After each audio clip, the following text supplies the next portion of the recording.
Suppose you want to have $800,000 for retirement in 30 years. Your account earns 5.5% interest.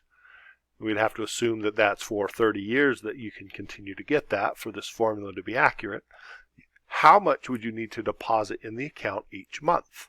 All right, keywords here. First off, deposit, and then each month. That would be enough for us to know that we're going to use the deposit formula that's not a lump sum formula, but the periodic, the one with the D in it. All right, with that known, we want to have that much in retirement. That would be the P sub N. 30 years, that would be N. R would be 0.055.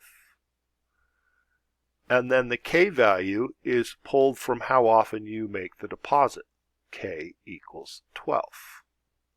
Okay, so now we just plug everything in. We have 800,000 equals D, that's what we're looking for, 2 open parentheses, then 1 plus 0.055 divided by K is 12, to the exponent, parenthesis, 30 years times 12, minus 1, close parenthesis, divided by R 0.055 over 12. Okay, with our calculator, there it is, we can work the right side out. We would then divide that into the left side and find D.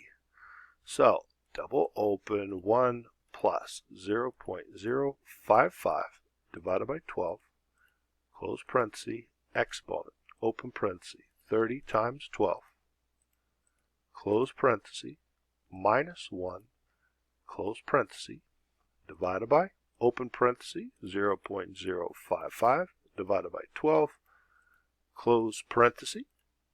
So this is the number. So right now our next line would be 913-ish D equals 800,000. To solve for D, we would divide 800,000 by this number. So we need to work out 800,000 divided by this answer. And we get D equals 875.65.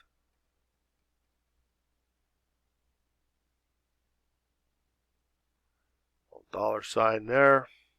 Pull that back up. Of course, you can just pause the video and make sure you're following this if you need to.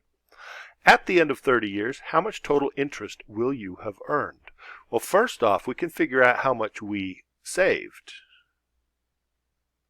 That would be the $875.65 times the 12 times a year, or 12 times a year monthly that we did this, times the 30 years that we did this, and that'll give us how much total that we invested.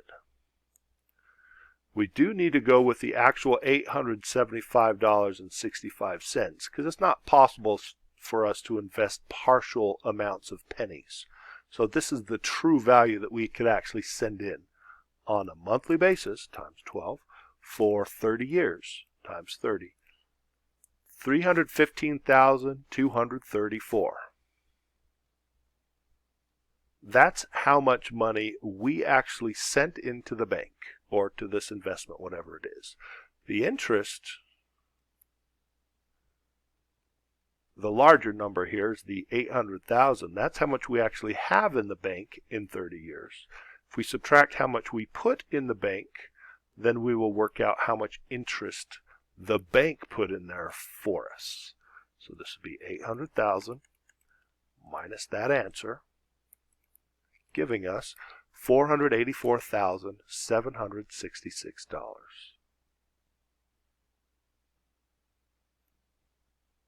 That's a lot of interest. This is the difference between saving and borrowing money. This interest goes to you when you save money. It is paid by you when you borrow money.